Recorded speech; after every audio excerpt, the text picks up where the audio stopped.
오늘 우리에게 주신 하나님의 말씀을 함께 봉독하도록 하겠습니다. 사도행전 1장 1절부터 5절까지의 말씀입니다. 1절부터 5절까지 저와 한 절씩 교독하시겠습니다. 데오빌로여, 내가 먼저 쓴 글에는 무릇 예수께서 행하시며 가르치시기를 시작하심부터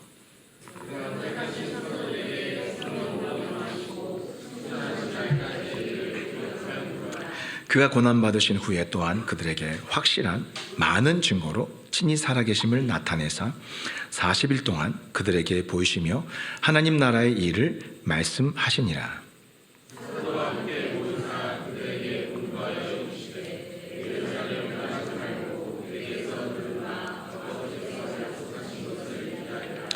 요한은 물로 세례를 베풀었으나 너희는 몇 날이 못되어 성령으로 세례를 받으리라 하셨느니라. 아멘. 오늘 말씀은 교회 성령 공동체라는 제목으로 함께 은혜를 나누도록 하겠습니다. 저희 교회 개척 초기에 그때 제가 그때는 이제 제가 뭐 이것저것 한 게 많아가지고 그 교회 정수기를 설치를 했었는데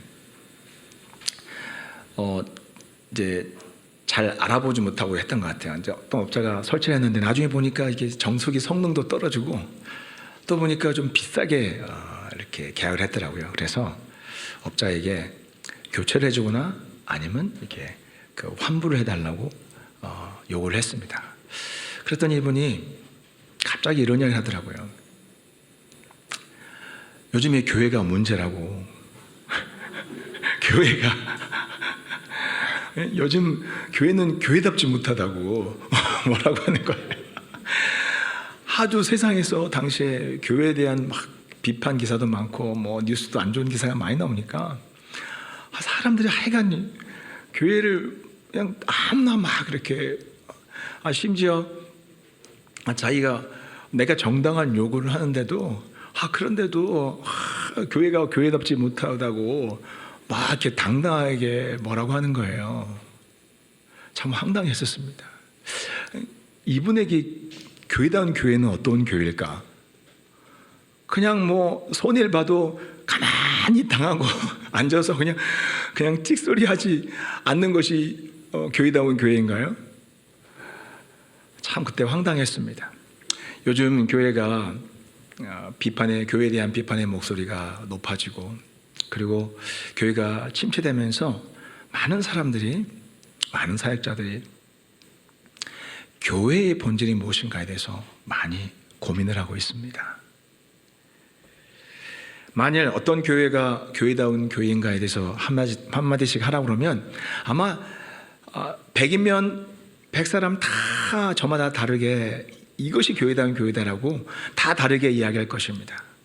그런데 중요한 것은 교회다운 교회의 근거는 성경이 되어야 됩니다. 성경을 통해서 무엇이 교회다운 교회인지 우리는 성경을 통해서 찾아야 됩니다. 그런 점에서 이달 큐티 본문이 사도행전이라는 것은 참 큰 의미가 있습니다. 사도행전은 성경이 말하는 신약교회의 모습이 어떤 것인지를 역사를 통해서 우리에게 생생하게 보여주고 있습니다. 다시 말씀드립니다. 사도행전은 신약 성경이 말하는 교회가 어떤 모습인지를 우리에게 역사를 통해서 아주 생생하게 영화처럼 보여주고 있습니다. 오늘은 신약 교회가 어떻게 탄생했고 구약 시대와 다른 신약 교회의 중요한 특징이 무엇인지를 함께 살펴보도록 하겠습니다. 오늘 본문 1절과 2절을 다시 한번 읽어보도록 하겠습니다. 시작. 데오빌로여, 내가 먼저 쓴 글에는 무릇 예수께서 행하시며 가르치시기를 시작하심부터 그가 택하신 사도들에게 성령으로 명하시고 승천하신 날까지의 일을 기록하였노라. 누가복음과 사도행전의 저자는 같습니다. 누굽니까? 누가입니다. 누가라는 사람이 두 개 다 지었습니다. 여기 1절에 보면 내가 먼저 쓴 글이라고 그랬는데 먼저 쓴 글은 바로 누가복음을 말합니다. 누가복음이 먼저 나와 있죠. 누가복음에는 예수님의 탄생부터 예수님의 십자가 죽음과 부활까지를 예수님의 일대기를 아주 상세하게 기록하고 있습니다. 그리고 사도행전은 누가복음에서 기록하지 않은 그 다음의 이야기를 기록하고 있습니다. 그러니까 사실 누가복음과 사도행전은 1부, 2부 시리즈예요. 연결되어 있습니다. 함께 보아야 됩니다. 3절 한번 읽어볼까요? 시작. 그가 고난 받으신 후에 또한 그들에게 확실한 많은 증거로 친히 살아계심을 나타내사 40일 동안 그들에게 보이시며 하나님 나라의 일을 말씀하시니라. 이 3절의 내용을 보면 뭘 알 수 있냐면 예수님이 부활하시고 죽음에서 부활하시고 바로 하늘로 올라가신 게 아니에요. 누가복음이나 다른 복음서에 보면 그렇게 알기가 쉬운데 사도행전을 통해서 예수님이 부활 이후에 이 땅에 40일 동안 계시면서 제자들에게 하나님 나라의 일을 상세하게 가르치셨다는 것을 우리는 알 수가 있습니다. 하나님 나라의 일이 뭡니까? 장차 이 땅에 신약교회, 예수님이 세우시는 새로운 교회가 세워질 것이고 그 교회를 통해서 온 세상에 복음이 전파되고 그리고 복음의 전파가 다 되면 마지막 때 예수님이 이 땅에 다시 오실 것이라는 것을 바로 그 하나님 나라의 일들을 자세하게 제자들에게 가르쳐 주신 것입니다. 이렇게 예수님이 모든 것을 다 가르치신 후에 40일 동안 특별 과외를 했으니까 이제 다 전수하신 거잖아요. 자, 그러면 예수님이 이제 어떻게 말씀하셔야 됩니까? 이제 나가서 빨리 가서 온 세상에 복음을 전파해라. 그렇게 말씀하셔야 되잖아요. 그런데 예수님은요, 오늘 그렇게 말씀하지 않습니다. 가만히 있으라고 하세요. 꼼짝 말고 있으라고 해요. 그리고 뭐 하라고 하십니까? 약속하신 것을 기다리라고 합니다. 자, 우리 다 같이 한번 4절 한번 볼까요? 중요한 명령을 내리셨습니다. 다 같이 읽어볼게요. 시작. 사도와 함께 모이서 내게서 들은 바 아버지께서 약속하신 것을 기다리라.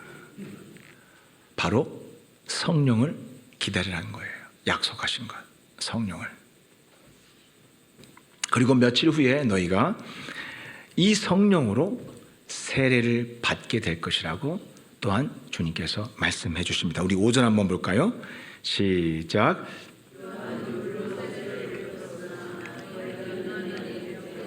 성령으로 세례를 받으리라 하셨느니라. 이 성령 세례가 다음 2장에 나오는 오순절날 불같은 성령이 제자들을 120명에게 전부 다 그 머리에 임하는 바로 그 성령 강림, 오순절 성령 강림 사건을 말합니다. 이 성령 세례 또 성령 강림 사건으로 말미암아서 이제 신약 교회가, 그러니까 지금 오늘날의 교회죠. 우리가 다니는 오늘날의 교회가 공식적으로 탄생하게 된 거예요. 언제 탄생한 겁니까? 오순절 성령 강림하신 그날 신약 교회가 탄생하게 된 겁니다. 자, 이 과정에서 구약 시대와는 다른 신약 교회만이 가진 아주 중요한 특징 한 가지가 등장합니다. 뭐냐면 신약 교회는 성령 충만을 구하고 기다려야 하는 공동체라는 것입니다. 다시 말씀드립니다. 구약 시대와 다른 신약 교회의 아주 독특한 특징이 하나가 있는데 그게 뭐냐면 신약 교회는 성령 충만을 구하고 기다려야 하는 공동체라는 거예요. 우리 사도행전 1장 13절부터 14절까지 한번 읽어보겠습니다. 시작. 들어가 그들이 유하는 다락방으로 올라가니 베드로, 요한,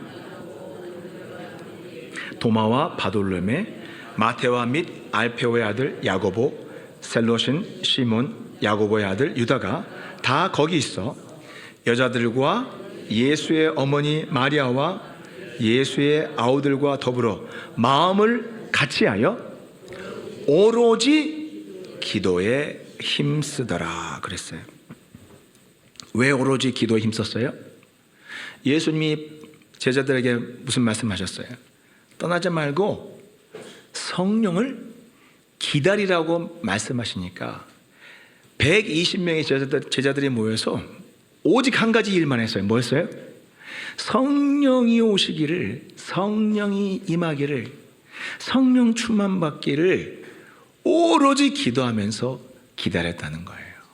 그리고 마침내 성령이 오순절날 그들 위에 충만히 임하셨습니다. 성령이 충만히 임하고 나니까 어떤 일이 났습니까? 그 결과가 참 놀랍습니다. 제자들이 변했어요. 대표적인 예가 바로 베드로입니다. 베드로가 수천 명이 모인, 마치 그때가 마침 오순절 날이라서, 절기라서 전 세계로부터 성전의 사람들이 수만 명이 그 예루살렘 성전에 모여들었습니다. 그 광장에 어마어마한 발 디딜 틈도 없이 사람들이 막 북적거렸습니다. 그런데 그 광장에 서서 베드로가 예수 그리스도를 담대하게 전합니다. 이건 옛날의 베드로의 모습이 아닙니다. 옛날에 어땠습니까? 예수님을 3번 부인했습니다. 왜 부인했습니까? 사람들이 무서웠어요. 자기도 잡혀갈까봐, 신고당할까봐. 그래서 예수님을 3번이나 부인했어요. 그것뿐만이 아니에요. 예수님이 부활하셔서 제자들을 찾아오실 때, 그때 베드로는 다른 제자들과 함께 어디에 있었습니까? 문을 꼭꼭 걸어잠그고 다락방 깊은 곳에 움츠리고 두려워하고 움츠리고 있었어요. 왜요? 예수님이 죽고 나신 다음에 자기도 잡혀서 죽을까봐 벌벌벌 떨고 있었어요. 그게 베드로였어요. 그런데 완전히 달라지지 않았습니까? 베드로는 사람들 앞에서 담대하게 복음을 전하면서 이제 조금 더 두려워하지 않습니다. 게다가 뒤에 보면 당국자들에게 체포됐어요. 이제 진짜 자기가 옛날에 그렇게 두려워하던 일이 벌어진 거예요. 그런데요, 체포돼가지고 재판장들과 그 공회에 10%는 예수님을 십자가에 못 박았던 그 공회원들이 그 자리에 있어요. 이제 자기도 죽을 수 있는 거예요. 그런데 베드로는 눈 하나 깜짝하지 않습니다. 그리고 그들 앞에서 담대하게 예수님을 전합니다. 완전 달라졌죠. 그리고 오순절날 베드로가 이렇게 사람들 앞에서 말씀을 전했을 때 3,000명이 회개하고 예수님을 믿게 되었어요. 어마어마한 역사가 나타났습니다.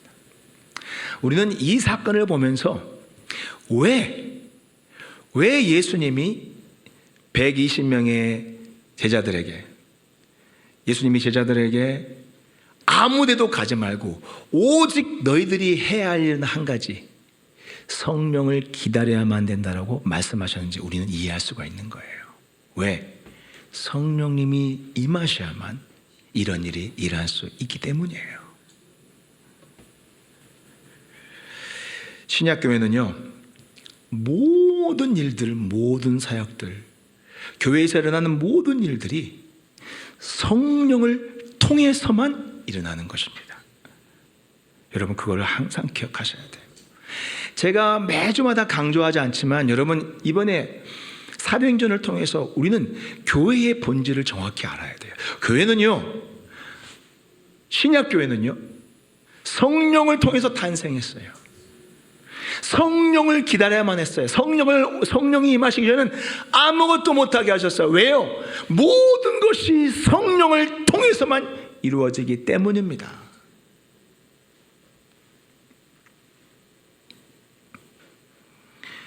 전도도 성령으로 해야 돼요. 나가서 여러분 그냥 내가 한번 이번에 목표 달성해야겠다 하면서 내가 그냥 열심히 하면 되겠지 하고 나간다고 전도됩니까? 절대 되지 않습니다. 잘못하면 논쟁만 벌어지고 아무 열매가 없어요. 사도행전은 어떻게 전도가 이루어진지를 우리에게 가르쳐주고 있어요. 성령이 임하신 다음에 성령의 능력으로 전도를 했어요. 복음을 전했어요.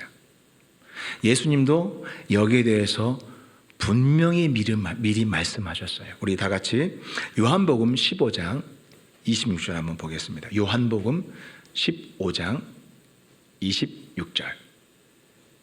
요한복음 15장 26절입니다. 요한복음 15장 26절 다 같이 한번 읽어볼게요. 시작. 곧 아버지께로부터 나오시는 진리의 성령이 오실 때에 누가? 그렇죠. 누가 증거한다고 돼 있어요? 성령이 나를 증언하실 것이요 그랬어요. 성령이 앞장서시고 우리는 그 다음에 따라가는 거예요. 우리도 물론 해야죠. 가만히 교회에 앉아 있으면 안 되죠. 그러나 우리는 성령이 내 마음에 뜨겁게 임재하시고 성령의 충만을 받은 다음에 나가야 되는 거예요. 우리는 절대로 이 순서를 까먹으면 안 돼요. 이게 신약교회의 특징이에요. 성령을 기다려야 되는 공동체, 성령을 기다려야만 하는 운명을 가진 공동체가 바로 신약교회라는 거예요. 또 전도만 그렇습니까? 여러분 예배도 마찬가지예요. 예배도 어떻게 드려야 돼요? 영과 예배한 자마다 영과 진리로 예배할지니. 그 영이 뭐냐면 성령이에요. 성령 안에서 성령을 통해서 성령의 임재 가운데 예배 드려야 되는 거예요. 그래서 우리는 예배 때마다 성령의 임재를 구해야 되는 거예요. 또 기도할 때도 성령의 감동을 따라서 기도해야 됩니다. 성령님이 내 기도를 인도해 주셔야 되는 거예요. 성령님이 나를 사로잡아야지만 안 그러면 성령의 하나님의 뜻대로 기도하는 것이 아니라 내 욕심과 내 생각대로만 기도할 수가 있어요. 그리고 여러분 말씀을 읽을 때도 큐티할 때도 성령님의 조명을 받아야 돼요. 들어보셨죠? 성령의 조명을 받아야만 말씀이 깨달아질 수 있다고 했어요. 왜? 성령의 저자가 누구예요? 성경의 저자가 누구예요? 예, 성령이세요. 성령의 감동을 받아서 성경의 저자들이 기록했기 때문에 우리가 그것을 펼쳐서 읽을 때도 성령님의 감동을 조명을 받지 않으면 제대로 이해할 수가 없어요. 그래서 성경도 성령을 통해서 읽어야 되는 거예요.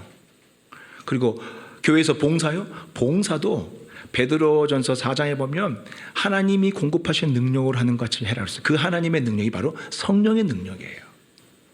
성령님이 우리가 봉사를 할 수 있도록 능력을 주시고 힘을 주셔야 되는 거예요. 그러니까 신약교회는 성령이 빠지면 시체예요.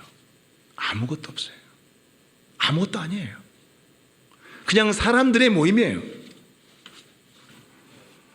그러니까 우리는 신약교회는요, 성령을 기다리고 늘 성령의 충만함을 구하고 또 성령의 인도를 받으면서 움직이는 것이 바로 신약교회의 운명이라는 것을 우리는 기억하셔야 됩니다.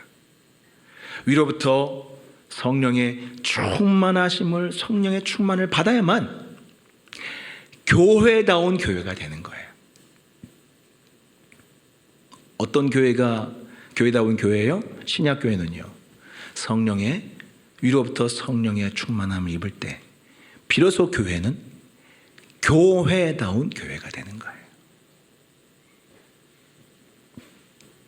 성령이 빠지면 교회는 종교의식만 남습니다. 참 무서운 거예요. 그러니까 성령이 빠지면, 성령의 역사, 성령 충만이 사라지기 시작하면 교회는 금방 세속화됩니다. 세상과 똑같이 돼요. 돈과 권력을 추구하는 사람들이 가득하게 되는 거예요.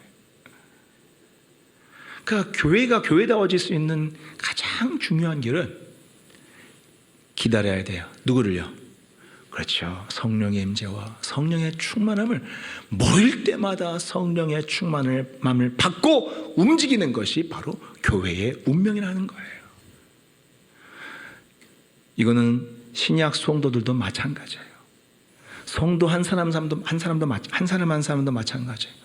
성령이 위로부터 충만히 임해야만 성도다운 성도가 되는 거예요. 성령이 빠지면 정말 세상적인 사람이 될 수밖에 없어요.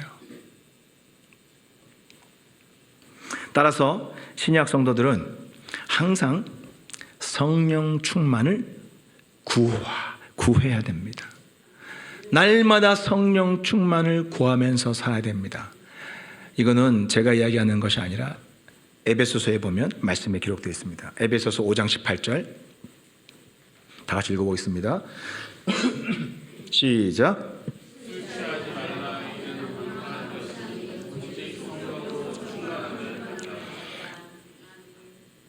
오직 성령으로 충만함을 받으라 그랬어요. 사도 바울은 술 취함과 성령 충만을 비교했어요.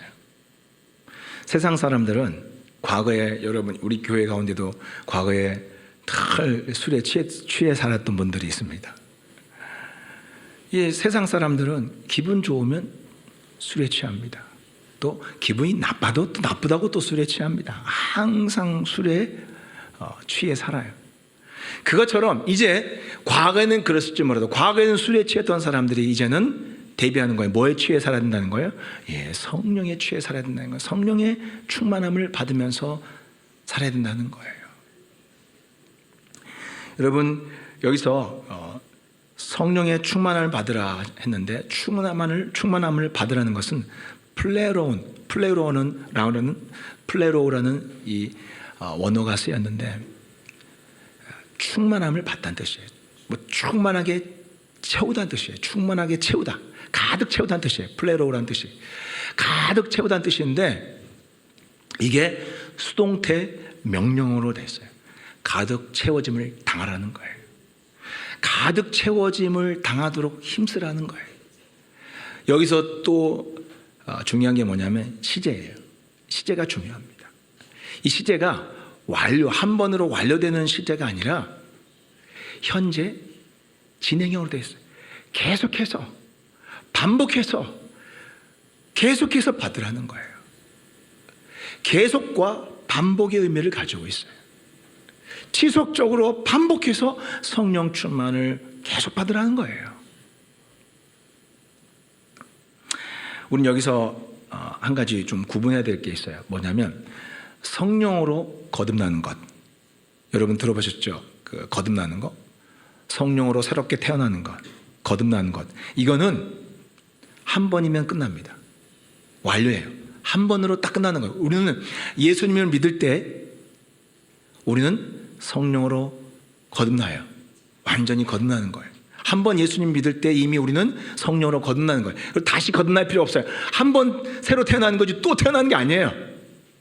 그것도 성령으로 태어나는 거예요. 성령이 우리를 새롭게 태어나게 하시는 거예요. 그런데 성령으로 태어나는 것, 성령으로 거듭나는 것은 중생은 한 번이지만 그 다음에 성령 충만을 받는 건 한 번이 아니에요. 계속해서 반복해서 여러 번 우리가 평생 반복되어서 체험할 수 있는 게 성령 충만이에요. 그리고 우리는 계속해서 이걸 반복해야 돼요. 이해하셨죠? 차이점 이해하셨죠? 새 사람이 되는 것, 하나님의 사람으로 거듭나는 것은 한 번이에요. 예수님 믿을 때 한 번, 예수님 믿을 때 거듭나는 거예요.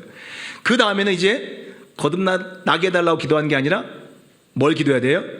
성령 충만하게 해달라고. 성령 충만은 반복해서 이루어지는 거예요. 성령 충만을 기도해야 되는 거예요. 이 차이점을 알고 기도하셔야 돼요. 또 이게 헷갈려가지고 매번 모일 때마다 거듭나게 해달라고 기도하시면 안 돼요. 그러면 저분이 성경을 모르는구나. 거듭나는 건 한 번 완료, 성령 충만은 계속 반복이에요. 그 차이점을 이해하시기 바랍니다. 우리는 일이 있을 때마다, 필요할 때마다 성령 충만을 적극적으로 반복해서 구해야 됩니다. 사도행전 4장에 보면 초대 교회가 위협을 받았습니다. 그리고 영적으로 위기 상황이 발생했습니다. 그때 온 교회가 모여서 뭘 하냐면 하나님 앞에 기도하며 아까 처음 예수님 예수님이 명령하신 대로 기다리면서 성령을 기다렸던 것처럼 이들이 위협을 받고 영적인 위기가 발생하니까 온 교회가 모여서 뭐 한 줄 아세요? 성령 충만을 구합니다. 성령을 기다립니다. 그리고 다시 성령 충만을 받는 이야기가 나옵니다. 우리 다 같이 사도행전 4장 29절 한번 볼까요? 다 같이 읽어보겠습니다. 시작. 위협함을 굽어보시고, 위협을 받았어요. 교회를 위협했습니다. 위협함을 굽어보시고 또 종들로 하여금 담대히 하나님의 말씀을 전하게 하여 주시오며 손을 내밀어 병을 낫게 하옵시고 표적과 기사가 거룩한 종 예수의 이름으로 이루어지게 하옵소서 하더라. 빌기를 다음에 모인 곳이 진동하더니 무리가 다 성령이 충만하여 담대히 하나님의 말씀을 전하니라. 자, 여러분 이거 잘 기억할 필요가 있어요. 영적인 위기 상황이 발생하자 온 교회가 모여서 과거에 했던 것처럼 오로지 기도에 힘썼을 때 처음에는 첫 번 오순절 날에는 불의 혀같이 불이 그들에게 임하였지만 이번에는 어떤 현상이 일어났습니까? 불 대신에 땅이 지진이 일어났어요. 땅을 울리면서 성령이 그들에게 충만히 임하였습니다. 그렇게 성령의 충만함을 받고 나니까 그 다음에 제자들이 나가서 뭐 했습니까? 말씀을 강력하게 증거하게 되었다는 거예요. 똑같죠? 오순절날 성령 충만을 받고 나니까 제자들과 사도들이 나가서 복음을 전합니다. 베드로가 담대히 말씀을 전했던 것, 그 사건이 재현되는 거예요. 위기 앞에서, 위협 앞에서, 영적 위기 앞에서 이렇게 온 교회가 성령을 다시 구하고 기다리며 충만함을 받는 것, 이게 바로 신약 교회의 모습인 거예요. 우리 성도들도 똑같습니다. 영적으로 좀 안 좋은 사인이 올 때는 어떻게 해야 됩니까? 초대교회처럼 성령 충만을 구해야 됩니다. 간절히 교회에 나와서 하나님 앞에 성령 충만을 함께 합심해서 기도해야 됩니다. 그러면 회복이 됩니다. 돌파하게 됩니다. 성령이 조금만 임하면 정말 못 이길 문제가 없어요. 여러분이 갖고 뭐 빚 문제, 자녀 문제, 건강 문제, 여러분 성령의 충만함을 입으면 돌파가 됩니다. 하나님의 영으로 충만하게 되면 하나님의 눈으로 그 문제를 보면 아무것도 아니에요. 하나님한테는 우리가 겪고 있는 문제 아무것도 아니에요.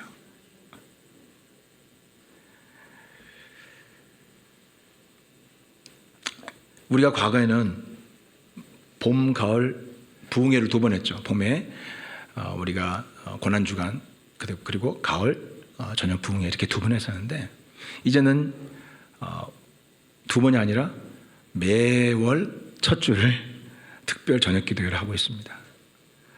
그러니까 한 달에 한 번이에요, 사실상. 왜 그렇습니까? 영적인 위협을 느꼈기 때문입니다. 제가 위기를 느꼈기 때문이에요. 목회자로서 심각한 영적 위기와 위협을 느꼈기 때문에 그렇게 한 달에 한 번으로 모여가지고 밤늦게까지 간절히 성령 충만을 기도하는 거예요. 요즘에 정신 차리지 않으면 우리 성도님들 각종 미디어와 중독에 빠지기 쉬운 세상입니다. 정말 중독이 충만한 세상이에요. 어른이나 애들이나 다 중독에 빠져요. 하다 보면 금세 말씀과 기도에서 멀어집니다. 말씀과 기도에서 멀어지면 영혼이 말라요. 금세 말라요. 뿐만 아닙니다. 유튜브와 미디어를 통해서 음란과 유튜브와 미디어 같은 것들을 보면 요즘에 다 세상이 이 사단이 사람들을 무기력하게 만드는 게 뭐냐면 폭력과 음란이에요. 음란과 폭력은 마귀의 가장 강력한 사람들을 무기력하게 만들고 사람들을 사로잡는 도구예요. 근데 영화를 봐도 그렇고 유튜브의 영상들을 봐도 그렇고 폭력과 음란이 가득합니다. 사람들을 서로 미워하게 하고 증오하게 만듭니다. 정치적으로 갈등하게 하고 극단적으로 사람들을 막 충동질해가지고 저쪽이 저 반대편은 죽어야 되는 거예요. 죽도록 미워해요. 사람들이 그렇게 선동을 해요. 망해가는 거, 사람들을 서서 죽여가는 거예요. 거기에 성도들이요, 미디어와 또 유튜브를 통해서 거기에 딱 사로잡히면요, 분노가 들어오고 또 음란의 죄가 들어오고 세상의 각종 우상들, 그리고 죄의 각종 유혹들이 우리의 생각과 마음에 들어와서 금세 뿌리를 내려요. 여러분, 그런 죄악과 죄의 유혹들과 또 음란과 또 분노와 이런 세상의 영들이 우리 안에 딱 자리 잡으면요, 그게 우리의 생각과 마음을 사로잡으면, 죄가 우리 생각과 마음을 사로잡고 있으면요, 언젠가는 반드시 행동으로 옮겨지게 돼 있어요. 죄를 짓게 돼 있어요. 생각과 마음이 지배를 당하면 그것은 언젠가는 행동으로 옮겨집니다. 지금 시대는 죄의 유혹을 혼자서 정말 이기기 어려운 시대예요. 혼자 안 돼요. 혼자 신앙생활하는 분들이 지금 시대에 많잖아요. 가난한 성도라고 해서 교회 안 나가는 분들 많잖아요. 이제는 뭐 예수님은 믿지만 난 교회는 싫다. 그건 정말 잘못된 생각이에요. 예수님은 절대 그렇게 가르치지 않았어요. 교회로 모이라고 하셨어요. 서로 붙들어주라고 하셨어요. 교회 안에는 성령님이 운행하셔서 성령님이 서로 도와주고 붙들어주고 교회를 통해서 성령님이 역사하신 것을 말씀하셨어요. 혼자 아무리 의지가 아무리 강해도 못 이겨요. 세상을 못 이깁니다. 마귀 못 이깁니다. 얼마나 이 세상의 미디어와 악한 영들이 사람을 통해서, 이 미디어를 통해서 사람들을 사로잡는지 몰라요. 또 그리고 갈수록 삶이 더 복잡해지고 있습니다. 자녀 문제, 또 교육 문제, 경제 문제, 건강 문제, 우리가 해결해야 될 과제와 문제들이 얼마나 많은지 몰라요. 요즘 애들 입시 하나만 봐도 들어도 잘 모르겠어요. 이게 입시가 얼마나 복잡한지 몰라요. 갈수록 해결해야 될 문제는 많고 문제는 막 얽히고 복잡해져 가요. 그러니까 이런 문제에 빠지다 보면 한 주간에, 지난주에 주일에 은혜를 받았더라도 한 주간에 그냥 그 은혜 다 쏟아버리고 마음이 시커멓게 어두워집니다.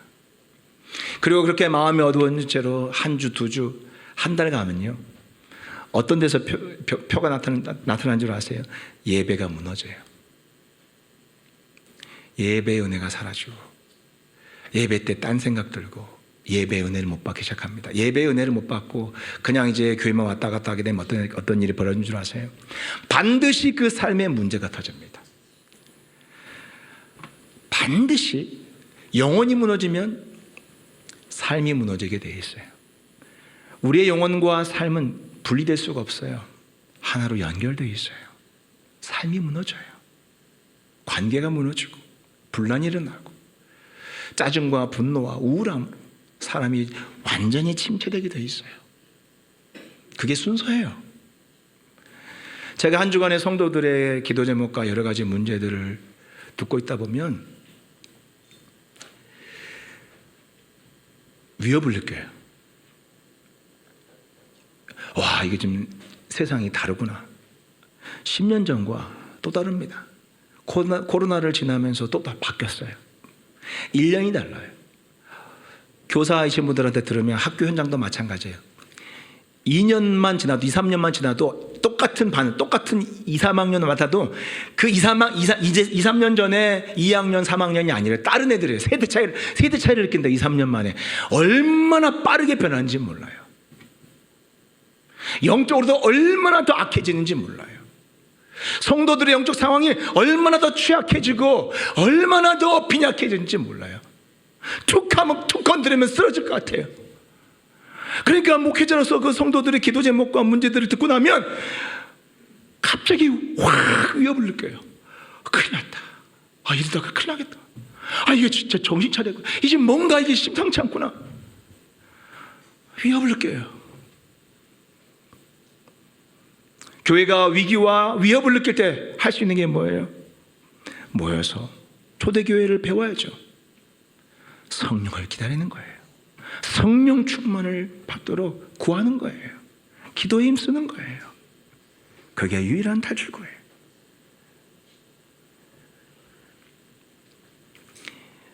그래서 매달 한 주간 매월 첫 주는 기도회를 이렇게 정해서 하는 거예요.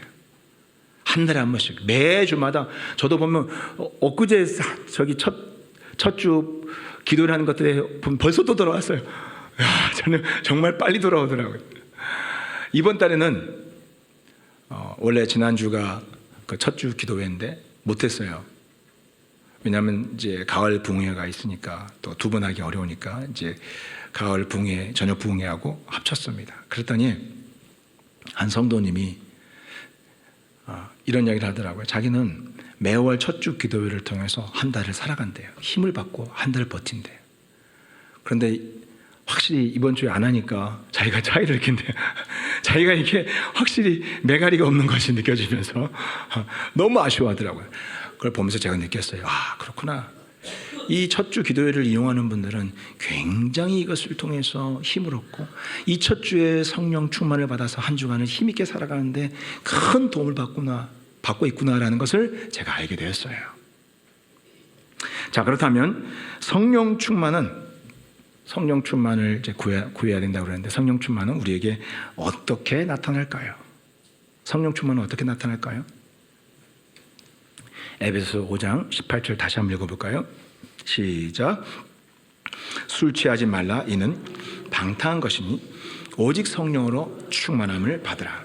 성령 충만을 잘못 이해하면 사도 바울이 이 술 취함에 비유했기 때문에 마치 이게 물을 붓듯이 성령이 이렇게 우리가 술을 마시듯이 이렇게 쫙쫙쫙 채워주는 것을 이렇게 물처럼 생각하기가 쉬워요. 물질처럼 생각하기 쉬워요. 근데 그건 잘못된 것입니다. 성령은 인격이세요. 예수님과 같은 인격이세요. 여러분, 예수님을 물처럼 막 마시려고 하지 않잖아요. 그렇죠? 예수님이 막 뭐 물질처럼 내게 척척척척 채워지게 생각하지 않잖아요. 예수님이 내게 인격으로 임하셔서 나를 다스리시는 거죠. 성령도 똑같아요. 인격이세요. 예수님과 똑같으신 분이에요. 인격이세요. 예수님처럼 우리 안에 인격처럼 임하셔서 우리를 다스리고 통치하시는 거예요. 그게 성령 충만이에요. 성령 충만이라는 건 뭐냐면 바로 인격이신 성령님이 내게 오셔서 나를 지배하시는 거, 나를 통제하시는 상태예요. 나를 다스리시는 상태. 이게 바로 성령 충만의 상태인 것입니다. 오순절날 최초의 성령 충만을 받았죠. 그럴 때 아까 성령 충만이라는 게 뭐라고 그랬어요? 성령님이 임하셔서 우리를 다스리고 통제하기 시작하신다고 그랬죠. 최초의 성령 충만의 결과도 성령님이 제자들을 지배하고 사로잡으셨어요. 근데 성령님이 가장 뭘 먼저 사로잡으셨어요? 뭐예요? 이 혀를 사로잡으셨어요. 혀를 확 사로잡으셔서 예수님이 뭐라고 말씀하셨습니까? 모든 우리 안에 있는 죄악들이 다 혀로, 말을 통해서 나간다고 그랬죠. 그래서 우리 입안에는 좋은 것, 죄악이 가득한 곳이 입이에요. 성령님이 오시자마자 가장 먼저 사로잡은 것이 우리 혀를 확 사로잡으시고 그 방언을 통해서 생소한 말을 통해서 생소한 언어를 통해서 하나님 나라의 큰 비밀들을 사람들 앞에 막 전하게 하셨어요. 예전엔 그 말로 불평하고 원망하고 싸우고 했던 그 나쁜 말을 했던 그 혀를 사로잡으셔서 그걸 통해서 하나님 말씀을 전하게 만드신 거예요. 이게 성령님이 충만히 임하시면 나타나는 일이에요. 우리를 사로잡으시는 거예요. 자, 그런데 그래서 실제로 보면 그 성령님이 혀를 가장 먼저 사로잡으신 일들이 우리가 보면 이렇게 초신자들 성령 충만 받고 나타나는 변화들을 보면 잘 볼 수가 있어요. 똑같은 일이 일어나요. 작년에 악한 영에게 시달림 받고 교회 와서 그 치유받고 이제 성령 충만을 받던 한 성도님이 그런 간증을 했어요. 성령 충만을 받고 나니까 가장 먼저 자기 말이 달라졌대요. 어떤 말이 달라졌냐면 사람들을 보면 그 말을 하고 싶대요. 지옥이 있습니다. 예수님 믿고 회개하세요. 그리고 천국 가야 됩니다. 이 말을 사람만 보면 그렇게 말을 하고 싶어진대요. 근데 실제로 이 성도님이 그렇게 생각만 하는 게 아니라 실제로 그렇게 전했어요. 작년 가을에 간증을 이렇게 했는데 이분이요 올해 전도해가지고 한 분이 그 전도 받은 사람이 올해 세례받고 간증도 했어요. 실제로 전도를 했어요. 예수님을 전한 거죠. 말이 참을 수가 없는 거예요. 말이 성령님의 지배를 받으니까 막 예수님을 전하고 싶은 거예요. 그렇게 해서 그분이 전해서 전도받은 분이 간증했는데요, 간증하고 전도받은 분이 또 전도를 했어요. 그러니까 이 처음 전도한 분한테는 손자가 생긴 거야. 손주. 그래서 지금 1대1 양육받고 있어요. 보세요. 두 사람 다 전도받은 사람들이, 그 성령 충만 받은 사람들이 어떤 열매가 나타났어요? 말이 바뀌었어요. 전하고 싶은 거예요. 예수님을 전하고 싶은 거예요. 열매가 나타났잖아요. 그리고 또 이분이 지금 또 저한테 최근에 또 한 사람 데려와가지고 인사시키면서 이 사람도 막 전도하려고 한다고 저한테 이야기하더라고요. 예수님을 전하고 싶은 거예요. 그게 성령이 충만함을 받고 성령이 우리 혀를 사로잡기 때문에 그러시는 거예요. 그래서 자꾸 말하고 싶어요. 말씀을 전하고 싶고 간증하고 싶어서 입이 근질근질해요. 왜요? 성령님께 사로잡히기 때문에 그런 거예요. 그런데 성령님은 단지 우리 혀만 사로잡기를 원하지 않습니다. 성령님은요, 우리 혀에서 더 나아가서 우리의 전 인격을 사로잡기를 원하십니다. 그래서 사도 바울은요, 계속해서 반복해서 성령 충만을 받으라고 하는 이유가 바로 그거예요. 성령 충만을 계속해서 반복해서 받으면 받을수록 우리 혀에서 우리의 마음, 우리의 행동, 우리의 삶 전체를 성령님이 하나하나씩 장악하시고 지배하기 시작하시는 거예요. 그래서 사도 바울은 지속적으로 성령 충만을 받으라고 우리에게 명한 것입니다. 우리는 에베소서 5장 18절을 보면 오직 성령 충만을 받으라, 그것만 잘 기억하고 그 다음에 잘 기억 못하잖아요. 근데 여러분 잘 아셔야 돼요. 그 다음에 나오는 19절부터 21절이 이 18절하고 하나로 연결되어 있어요. 이 전체로 보면 통으로 한 문장이에요. 떼서 보면 안 돼요. 이어서 봐야 돼요. 그럼 그 다음 내용은 뭐냐? 성령 충만을 받고 났을 때 그 다음에 나타나는 결과가 뭔지를 드러내는 것이 다음 19절부터 21절까지예요. 그러면 성령 충만을 받았을 때 어떤 결과가 나타날까요? 한번 살펴보겠습니다. 우리 19절부터 21절까지 읽어보겠습니다. 시작. 시와 찬송과 신령한 노래들로 서로 화답하며 너희의 마음으로 주께 노래하며 찬송하며. 우리 19절 한번 잠깐 멈춰서 봅시다. 여러분, 성령 충만을 받으면 우리 입술을 사로잡고 전도만 시키시는 것이 아니라 우리 혀만 사로잡으시는 것이 아니라 그 다음에 어떤 일이 일어났어요? 점점 내 입술에 하나님을 예배하고 찬양하는 찬송이 가득하게 만드신다는 거예요. 자꾸 찬양하고 싶고. 여러분, 찬양하면 어때요? 성령님의 임재가 느껴지죠. 찬양하면서 막 나쁜 말 할 수 있어요?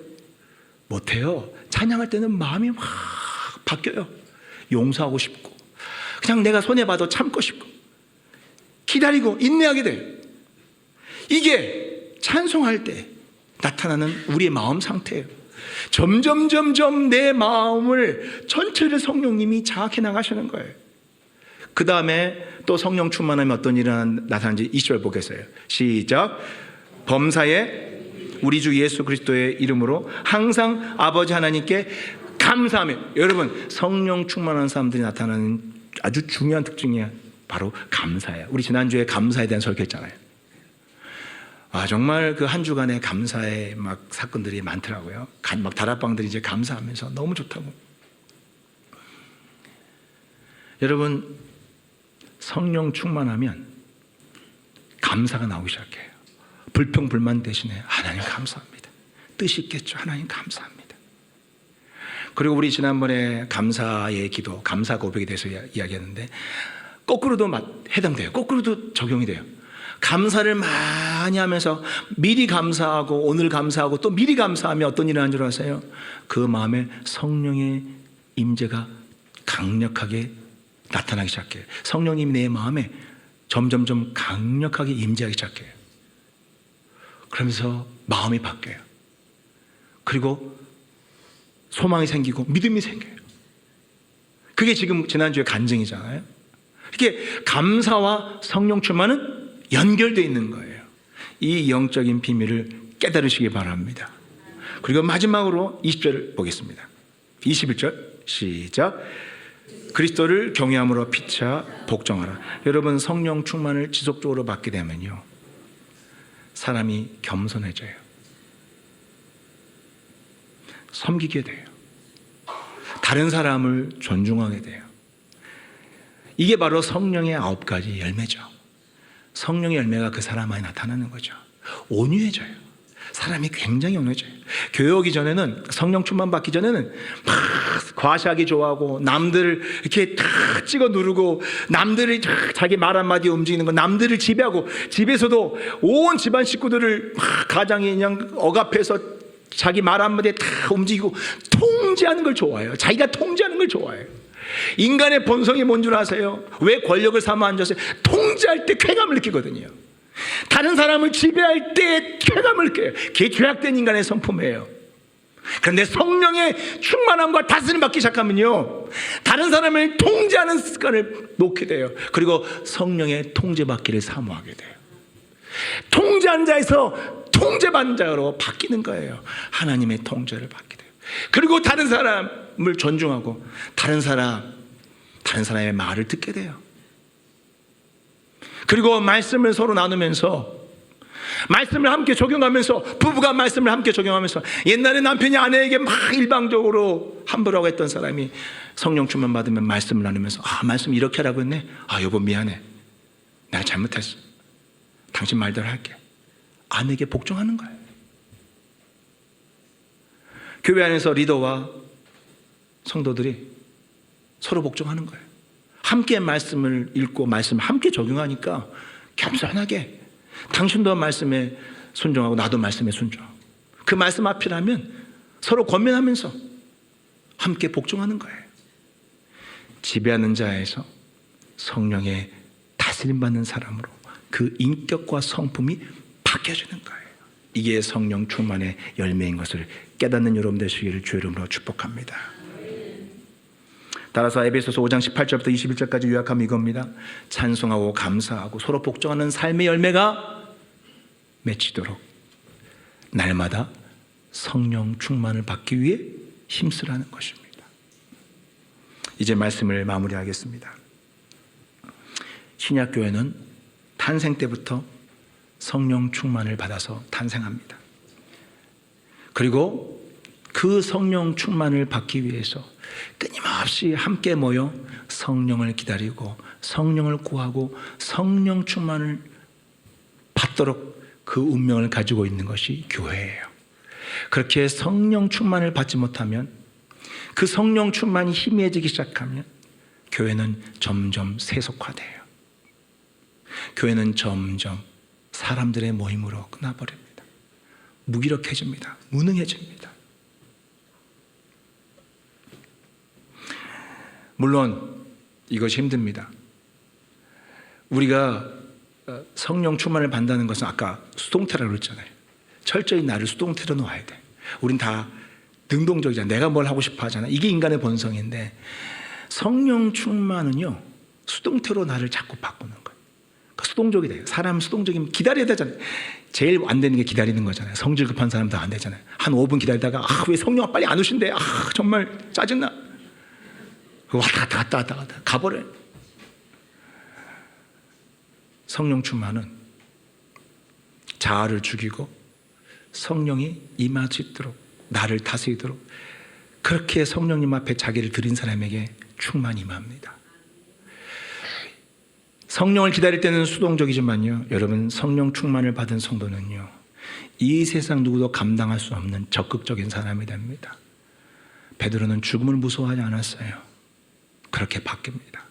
성령 충만을 받은 성도들 보면요, 진짜 용감해져요. 소극적인 사람들이 적극적인 사람들 다 바뀌어요. 그래서 교회는요, 수동태에서 능동태로 끊임없이 전하는 공동체가 신약교회라는 사실을 기억하시기 바랍니다. 여러분 힘들지만 기도하며 성령 충만을 기도하는 우리 공동체가 되시기를 주의 이름으로 축복합니다. 날마다 성령 충만을 구하며 성령의 다스림과 지배를 받는 모든 성도들 되시기를 주의 이름으로 축복합니다. 기도하겠습니다.